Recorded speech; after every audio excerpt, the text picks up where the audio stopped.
Shelly, welcome to the Legacy Lounge and our series, The Legacy Ladies. You're certainly one to be honored, and thank you so much for coming today. I'm truly blessed and honored to be here. I really appreciate you asking me, Deborah.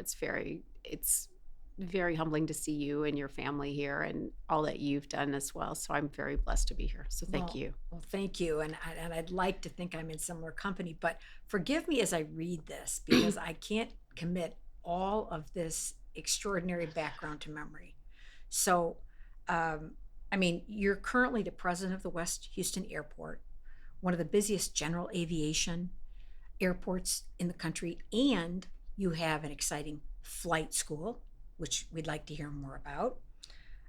You were recently named to the board of directors of the Experimental Aircraft Association, and we want to hear more about that. Um, Very early to the party, obviously, and scores of women who, were in aviation aerospace, and in fact, you got your doctorate in aviation and aerospace. You really took that STEM thing seriously, I and did. they weren't talking about it as long ago as they are now when you started. Um, you're the advisory board for Boeing's Aeronautical University. You are one of the women who mean business.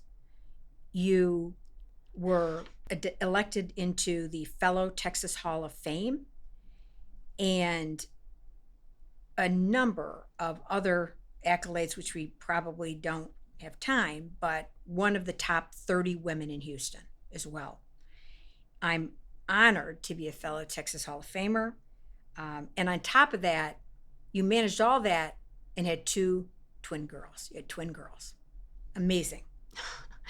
It's all about community support, and it's all about women supporting other women. It's all about working together.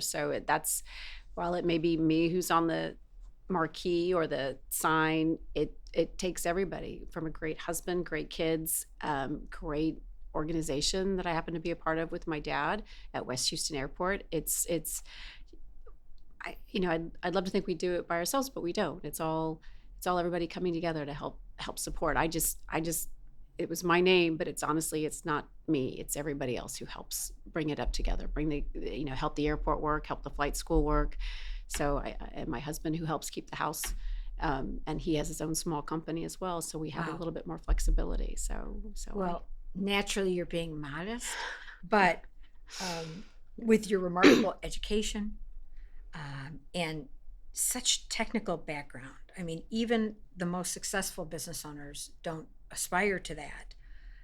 But what inspired you specifically to the space and aviation track? I mean, I know your first job apparently was sweeping hangars, yeah, when I but was 8 years old, sweeping hangers, my dad sat there and taught me the value of a good day's work. And that's what you do in your family business. You help and you are part of every aspect of that business. So yes, I started young, but I didn't always stay in the family business. I came back, a couple of decades later. But it's always been about an honest day, and a good day's work. I've always had a passion, learn something new every day, and mm, work hard every day. Because in that way, I think in some ways, the harder you work, the luckier you get, and those results amazing. pay off in the long term. So, and my dad and my family instilled in me in that. So, it's I hopefully instilled it in my kids. I'm sure you did. But your dad um, gave you your first flight lesson at age 14. Yes, he did. What was that like? Well, did you ever try to teach your kids how to drive? Yes, Okay, how was that for you? nerve wracking Okay, well, try adding thrust and lift to that and let me know how you think about that. So it lasted at about 14. at 14. It lasted about 8 hours, and then he turned me over to the chief pilot. So it was fun. It was great. I always have that memory of the first few hours of learning to fly with my dad. And he did a great job. He was a Gold SEAL flight instructor. It was somebody who Wow. has 95% of all their students pass their check rides.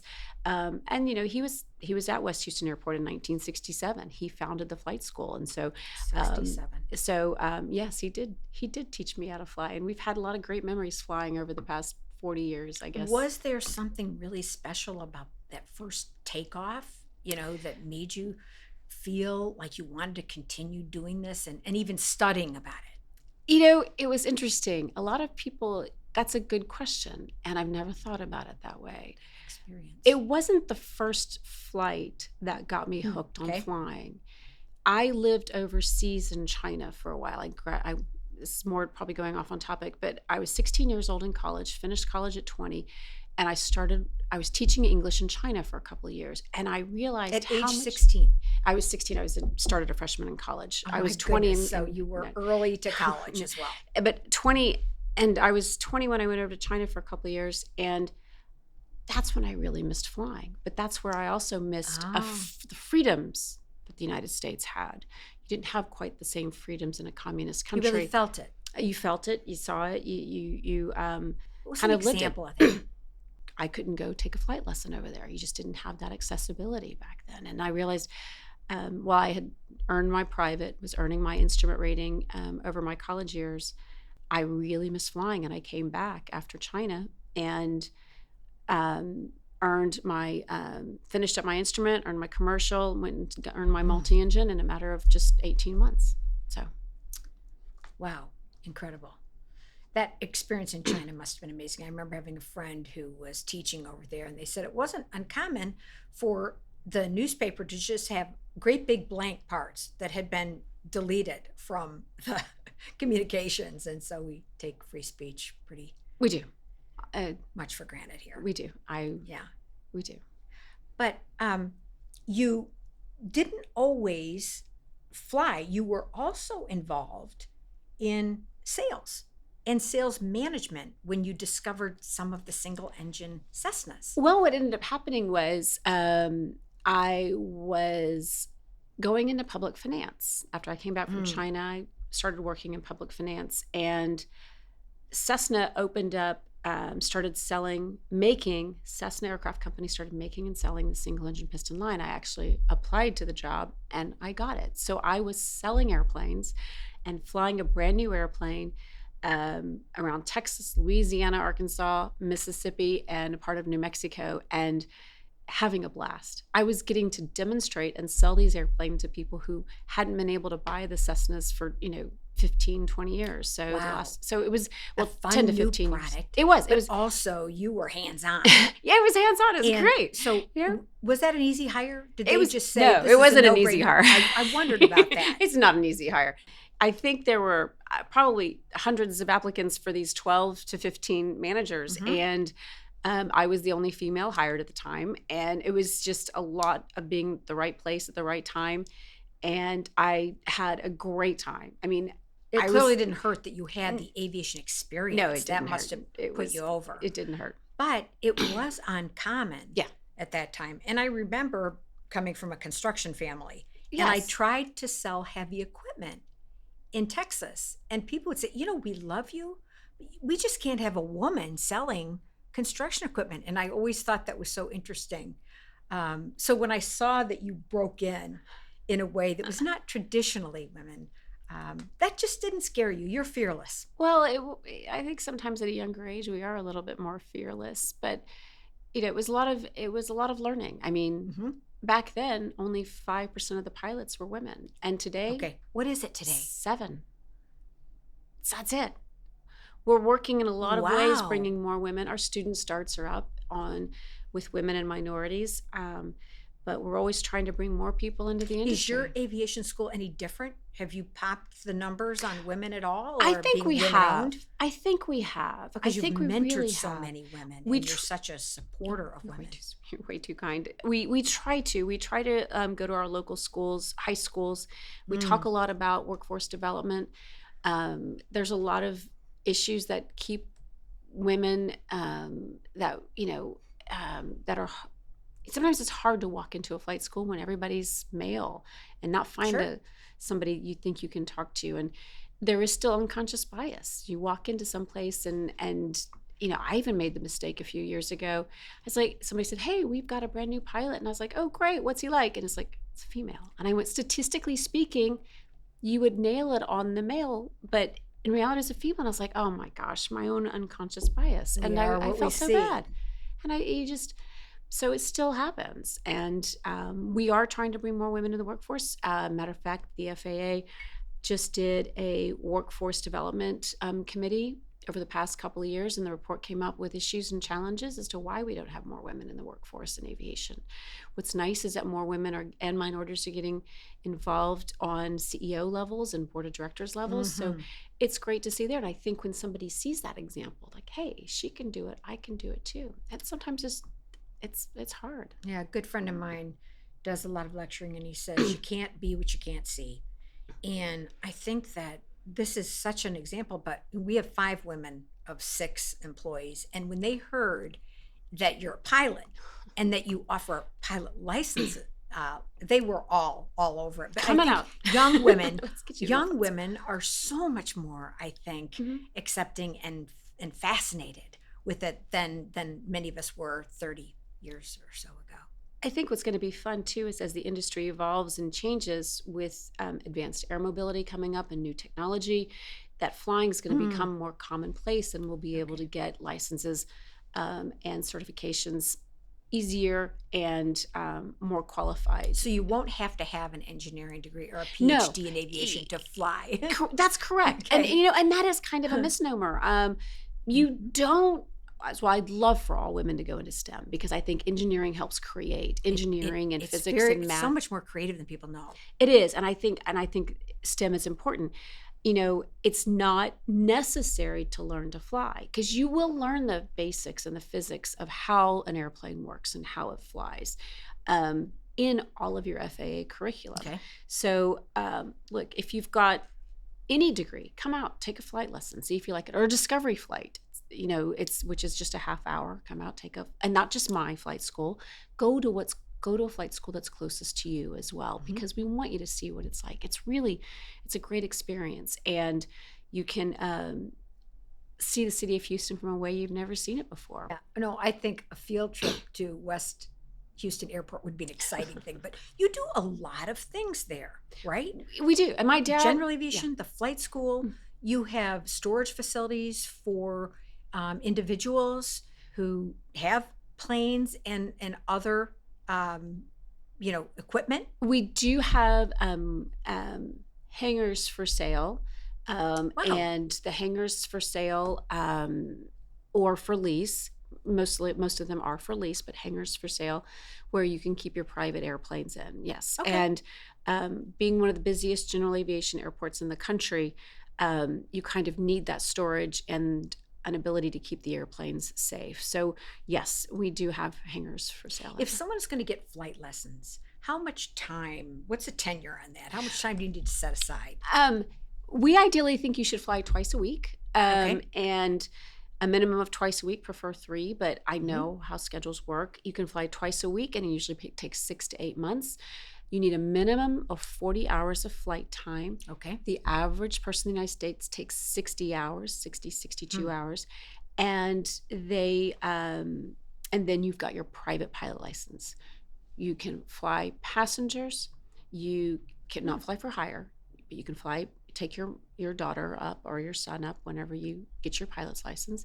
You cannot fly in what's called instrument weather conditions. In other words, if it's a cloudy day, you can't fly through clouds. So you could fly on what's called VFR, visual Okay. flight rules, so that you can see the ground and see surrounding areas. So, Okay. and that's the minimum pilot's license you need. There's also a sport pilot license. We'll talk about that later, which needs a few hours. You can't fly in Class B, this is Class B at the city of Houston, which is a busy airspace. City of Houston, Bush, Intercontinental, DFW are all Class B. And then you can't fly more than a certain amount of miles. But usually you get your private pilot's license, then you move up to your instrument, then you move up to your commercial and your multi-engine rating. It's just a lot of fun. And then you eventually go to become a commercial airline pilot, become what's called I an was ATP. going to say, do some commercial pilots start yes. at your school? Oh yes, Great. my dad has taught thousands and thousands of students. Our flight instructors have taught tens of thousands of students. I promise you, we probably have people who have flown at every airline around the world, I mean, Okay. because we used to have a lot more people come internationally to learn to fly because it was less expensive here, and you had a lot more access here Okay. than you did in China or, Europe in a lot of ways. Do pilots just go to work for major airlines and they learn to fly with the airline? Are they all trained well in advance of becoming pilots? You have to have a minute for you to become employed with the airlines. You have to have a minimum of 1,500 hours of Okay. flight time. That takes a lot of time. Most pilots will either obtain their hours by becoming a flight instructor, Mhm. or they'll get their hours for like pipeline patrol or other kind of patrol issues. But you have to have a minimum of 1,500 hours before you can go. There are exceptions. A 4-year university, you can get a restricted Oh, ATP for okay. 1,000 hours. So if you know that's an area that you want to pursue. Then you could go get your Yeah. 4-year degree, say at University of North Dakota, Oklahoma State University, which has the restricted ATP program.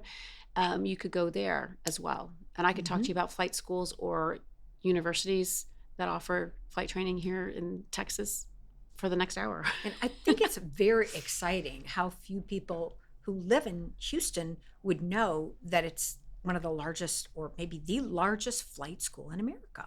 Our flight school is not is the longest operating flight school in Houston. It's probably Okay. one of the busiest in Houston. Okay. There are big flight schools that have 10 to 12 different locations across the I country. see. We're not a chain, You're not a franchise. right? You're We're independent. homegrown. Yeah. We're homegrown Houstonians and Texans who love teaching Texans and Houstonians how to fly. So Great. So an independent, Yeah. but you've put hundreds, maybe thousands, maybe more than 1,000 people through flight school. easily. Oh, wow. And 'cause- Exciting. Yeah, we had. Yeah, at one point we did probably have the largest flight training operation in the '70s that my dad started, and then, you had the '80s recession and start back up again. Very exciting. So I was interested when I read you saying that you don't always learn as much from your successes, that sometimes we learn more from the things that don't go right, our failures. Yeah. And I wondered if there was a good example of that you could think of. I think there's several, and I could use flying stories, or I could use other stories with that events. You know, one of I'll make this a personal one. I was with Cessna Aircraft Company when 9/11 happened, Wow. and the aviation industry was devastated after 9/11 because the terrorists had used the planes as bombs. And what happened with that is a lot of people quit investing or buying or being a part of the aviation industry until, for several years. I was working for Cessna Aircraft Company at the time, so we saw the immediate ceasing of sales of aircraft, and a lot of other aspects. And It was literally overnight. it was overnight. Yes, ma'am. And so I ended up Cessna went from about 12,500 people to about 7,900 people in a matter of 6 months. And I was one of the ones who was laid off at the time. Wow. It was hard because here I was having a great time flying, selling. Successful at your I job. loved that job and loved the company. They had to make some really hard decisions. And at the time, I had just started my MBA program, my Master's in Business Administration at the time. And when I was laid off, I had savings, always believed in savings, and used that until I went to another career for a few months and learned a tremendous amount of, and then finished up my MBA. And I learned a tremendous amount then, and I use it in my flying, is because you always have a backup plan. Because of that failure, I wasn't prepared to move to another career. I just wanted to spend the rest of my years as Cessna. In aviation. And Cessna. I really wanted to. Yeah. And okay. it didn't work out that way. But I learned right then and there, always have a backup plan. And I made education my backup plan because I was able to go into a different pathway and use my MBA in that new role. And so even after my MBA finished a few years later, I went and started working towards my doctorate, in aviation and space science.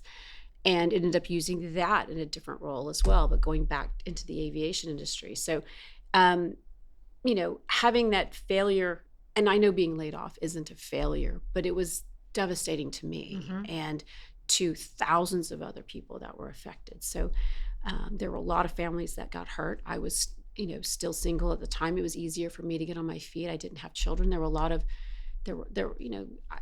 my heart broke for a lot of families there. And, but you just, as in Texan, you sit there and you put your boots back on and you keep moving on. And so education became a backup plan. And I've kind of subscribed to that since then. Always. But you never left your love. No, I didn't. I came back. Aviation and aerospace. No, I love it. It's. And is that when you got interest in the experimental aviation area, or what? EAA. EAA. What is that exactly? EAA. EAA is an amazing organization. Stands for Experimental Aircraft Association. Aircraft Association. Yes. Okay. And EAA is, there's so much to talk about with EAA. And it should almost be Educational Aviation Association. They put on so many programs from pre-K all the way up to 95 years old that you could go get courses on and learn the basics of flying, whether it's riveting an airplane together, whether it's doing TIG welding, whether it's doing the science behind airspace. But what most people... It's not the traditional educational track, so it's great that there's an alternative. You could go, yes. And then what they do is they have, this started about 70 years ago, and they have an annual air show. And this annual air show is in Oshkosh, Wisconsin. It was last week, actually. It is the busiest airspace for those 10 days in the world. So think about that. You have, the Atlanta airport, you have Charles de Gaulle, you have Heathrow. This airport is the busiest airport for 10 days. And amazing. You have thousands of classes you can take. There were 677,000 people that came this past week up to Oshkosh, Wisconsin. They camp out, they fly in, they nice camp time up there. to be in Wisconsin. It's a wonderful time. Yeah. It's a wonderful time. And you've got hundreds of classes you could take a day. You've got the air show going on. They had the Canadian snowbirds fly and do air shows. They had aerobatic pilots coming in.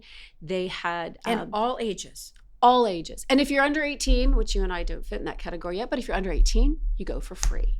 And that is something that a major vendor helped provide. And you gain exposure to all airplanes. And you can walk away. You've got the vintage airplanes, and they have awards for the antique aircraft, vintage aircraft. They have awards for the best shape, best looking airplanes in the warbirds. They have light sport aircraft. Like a car show for jets. Yes, you have people from all walks of life, people who can't fly, who want to learn to fly, to people who have their own flight programs and their own aircraft. But you serve on the board of directors. Yes, I do. So what's your role?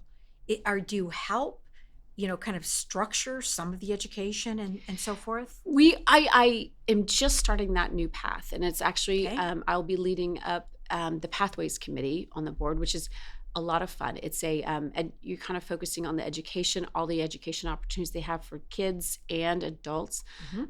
So I get to help out with that. I can't take credit for it. There's some great folks who lead up the executive team at EAA, Jack Pelton, Rick Larson, so many different people who have made the Pathways programming a great opportunities for so many people and great inroads. Out of their love for aeronautics. You and I talked a little bit at a prior meeting about being an owner and an operator of a business and how that might be different, albeit fascinating to be a corporate executive, and C-suite executives have a lot of responsibility. It's different when you're owning and operating your own shop. Can you elaborate on that just a little bit? Oh, I could talk for a long time on that one. It is different. And it's, everybody has a role in life. And whether you're the CEO or C-suite of a major company, and whether you're a small owner, I think there's different perspectives. I sign, my dad and I sign the front of the payroll checks. We know what's going into FICA and FUTA. We know the taxes we pay. Mm-hmm. We know how hard it's been. I'll never forget when I was growing up, we had some challenging times in the 80s, as a lot of companies did in Texas. And, when you're sitting there and having a hard time making payroll, you figure out creative things, how we can help get more revenue sources, how we have to manage our debt service. I mean, there's a lot of different aspects And of a small sometimes company. you're the last one to be paid. Sometimes there's As a business months owner. when you don't get paid. Mm-hmm. And you figure it out, and you use sometimes other, short-term loans, etc. And, there was a lot of learning in that process where I may not have been the decision maker back then, but my dad taught me a lot about how to Mm-hmm. own and operate and be flexible, but always have, new ideas, always strive for what's in the future, save, manage the money. Cash flow is key when it comes to running any kind of company. So you have to make sure that that's managed. And with the infrastructure at an airport, West Houston Airport sounds really neat, but most people think we get federal funding. Look at Sugar Land Airport or Hobby or Intercontinental. Now, Hobby and Intercontinental are the big airports. Sugar Land is owned by the city of Sugar Land. They're 10 nautical miles due south of me. They've gotten $65 million in the past 25 years. I've gotten nothing. I pay property taxes. That's amazing. They don't. I'm not self-insured. They are. So we're already talking about completely different playing fields. Because Completely different. back when my dad bought the airport back in the early 70s, we didn't have federal funding. You didn't have the same sort of funding from government sources that you do today. And if you didn't have it then, you can't go for it later? It wasn't popular. You just didn't have it back then. Okay. Our whole entire governmental system has changed in terms of outlays of money, whether it's to social services or infrastructure, et cetera. So it's just changed over the past 50 years. And we could go out for it, but they have what's called grant assurances. So they tell you how to run your business. So for example, if I did go take money to expand the runway, they would say, well, now you have to open it up to competition. I was like, well, you know what? You want me to open up my business to competition? So Somebody else could be. So stop- guess what? I start making money. And I was like, so how am I going to Yeah. manage this when I can't lose this? So, so it's not really apples to apples when it comes to my airport versus somebody else's. And my dad, Someone else is making decisions for you. Exactly. And I think that's the difference as a business owner. And yes. So going back to the CEOs, and big corporate America, what's nice about them is they've got a bigger universe to rely on. They got a massive amount of board members. They've got a lot more capitalization than what I have. It's a little different. And Mhm. yes, they get stressed. They get a lot of challenges, but they also see things. They're also able to utilize a lot vast resources. And I'm going to use health insurance. I mean, I'm a small business. Health insurance is Well, really in hard. a real American business that's not subsidized, the challenges are very different. Yes. And, Landenka, who's one of the fathers of business entrepreneurs and Yes. everything, talks about starting a business. And he talks about the first couple of years in particular as being the wonder years because they're so exciting and new. But at the same time, you wonder why you're not getting paid, and you wonder, what you decided to do when you see people in other careers Yes. that don't seem to take that same risk. And I look at I look at certain segment of government employees. They're not taking the risk, but they're getting paid a lot more than I am. Yes. And I go, okay, at what point?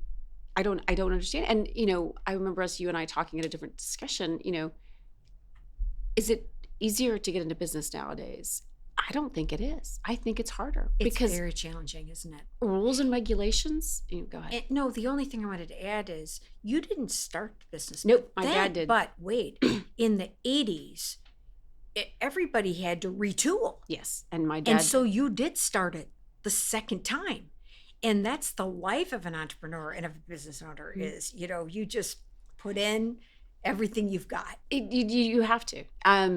I'll give you another example. Harvey. When Harvey happened, the airport's never flooded. It flooded during Harvey. Oh. It was heartbreaking. And my dad's home flooded, had 4 feet of water in there, and Oh, the my airport had goodness. about a foot in it. as a small business owner, you're doing everything. You're cleaning those floors, you're cleaning up wires, you're cleaning up sheetrock, you're cleaning up everything, and you're still making Right. payroll the next week. And then your property and casualty premiums double, Yeah, or that's things like that. The so- things that just business owners have to figure out. right. And C-suite executives and multi-billion-dollar organizations, you and I see all of that. In most cases, they only see a sliver of that. A sliver. So, And it doesn't necessarily touch you personally, financially. yeah. This one does. And that is a difference. I really think that you've been around since the 70s, and No. it's your dad starting it then. That's an Yeah. incredible family It is. It's a business. great legacy here in Houston. It is a great It's a really great legacy that he's created, and it's yes. If you had to think about your secret sauce, or what it is you think has made you consistently busy in the flight school and everything, what is it? What adjective or what action? Gee whiz. I think perseverance, patience, and a backup plan, and yeah, The patience, backup plan you persistence, mentioned. and the You're backup right. plan. And it doesn't need to be totally course change. No. Like the way you did it, you said, I'm going to pursue my love and passion, but I'm just going to go about it a Yep. different way. Yeah. And yeah, that's impressive. Having climbed as many educational hills as you have, as much as you have as a business owner, what's left to what's to look forward to in terms of greater success for you? By any means, you've accomplished everything. So what's next? Raising my kids to be good kids. I think that's important to me. Raising my kids to be good kids, and be a good example for them as they pursue or go into their educational or career Right, and they don't endeavors. come with instructions. No, they don't. My husband didn't catch that manual. Right. But I love. I'm active with the Girl Scouts right now, and Yeah, I'd like to hear more about that. and I'll You're still active. Your girls Yes. are in their teens. yes, and I sit on the board of directors of the Girl Scouts of San Jacinto, which is one of the Wow, largest yes. councils here in the United States, and so it encompasses Houston, Nacogdoches, Galveston areas, and the girls there, and I love being a part of seeing these girls grow. And what I love about Mary Vitek, our CEO, is she has created a team that literally serves people that need to be served. Half of the team is half the troops are paid troops that are in underserved communities. So we are able to make an impact right there. Mary helps people who want to create more opportunities for the kids to be as active as they want. And she allowed For some, it's the only outlet they have. Yes. And she is allo- the Girl Scouts. yeah, it is, and it's been great to see from this perspective. So I came on board as a board director a few years ago, and I was like, hey, can your team and start working on an aviation patch maybe? And she's like, yes. Wow. She's like, yes. So her team, Kathy Elliott and several, and Connie, imagine how excited those girls were. we just launched it on March 13th this year. So they worked with the Lone Star Flight Museum, Kathy did, and a lot of other folks there at Girl Scouts, and launched on March 13th, had 126 girls come for the first patch, and about 40% of them were from the underserved community. So it was a godsend. So they get to see and feel the airplane and see something they hadn't, understood before. So that's giving back. And that's what I want to do. It's giving back in a way that helps make a difference in young kids' lives, because that's what this is all about, is the future. It's, if I can have one person learn to fly, it changes their entire life. You can become an airline pilot and make $300,000-$400,000 a year. I mean, if young people can just be exposed to these things, and that's what we do. And even that's exciting. And even as a mechanic, an airframe or power plant mechanic in aviation, that's a $60,000 to $90,000 a year job starting. So that's another way to do it without having to outlay the training for flight school. So I want to give back to my community and help that way. So that's what it's about. Well, you give a lot to community, both educationally and now with the Girl Scouts. Are there any other areas of community involvement that you are passionate about. I'm not sure you have more time than what you do. But I look at But- it as it's all the same. It's sharing the love of aviation and aerospace, and that's kind of the way I look at it. I am I'm involved in state policy on aviation. I'm actually going off the end of this year is the TxDOT Aviation Advisory Committee. We just put out the Texas Connecting 2050 plan along with other folks in TxDOT, and so it helps connect advanced air mobility, aviation, freeways, trains, freight, pedestrians. So it was wonderful to work on that. So I get to help in the policy area. I mean, so it's just transportation policy. yes. Wow. So there you go. Those Wow. things. So. Incredible. When you're running a business, going to school, we all have mentors, and sometimes we get great advice, and then other times it might be the worst advice. What's either the greatest or the worst advice that you might have gotten from a mentor or just someone who gave unsolicited advice?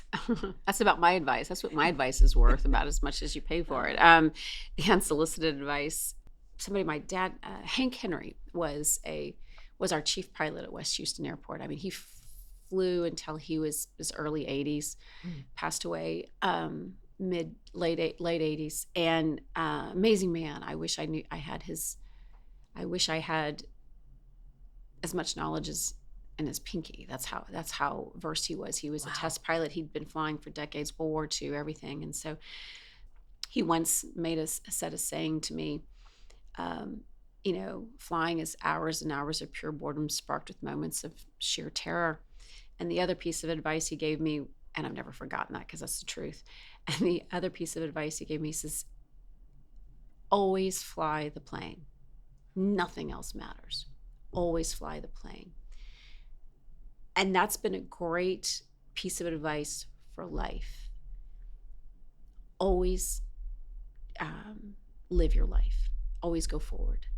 We will always have days that we get pushed back or fall down, but you always get yourself up and keep going.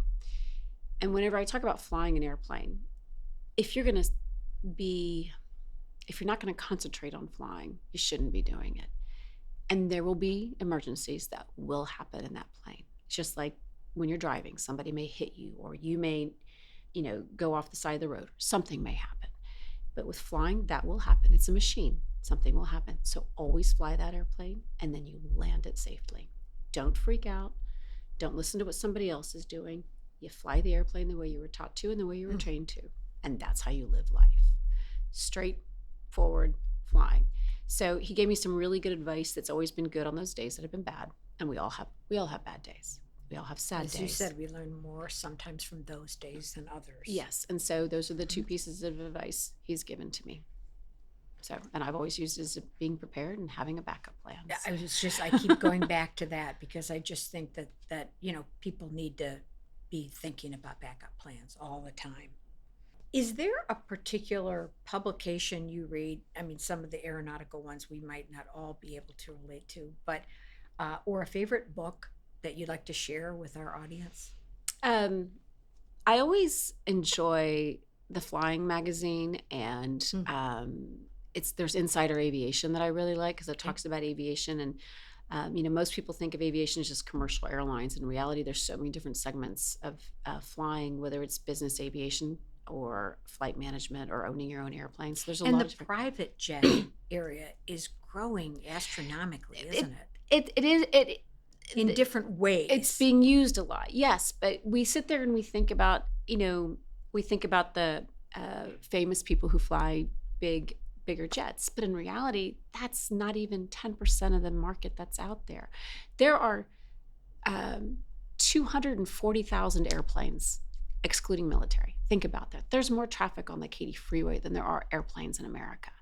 There's 240,000 airplanes. Less than 10% of that are jets. The rest of them are small planes that I'm flying that most people in America fly. These small single engine pistons or twin engine pistons or experimental aircraft that people fly. And that's what makes up America's aviation. And that's what makes that's what makes this country so amazing is we do have the safest aviation system in the entire world because everybody's a part of it. Everybody wants to focus on safety. Everybody plays a role in safety, whether you're the pilot, whether you're the mechanic, whether you're the flight school, you're all playing a role in safety. So that's what makes, that's what I love about flying. And most people think, oh, we've got millions of airplanes.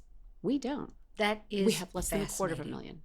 Less than a quarter of a million. That So. is amazing. And, when I think about what I would tell my younger self, it's, I wish I had met someone like Shelly deZevallos, because you really have shown a light on areas that women didn't really tread Mm-mm. in.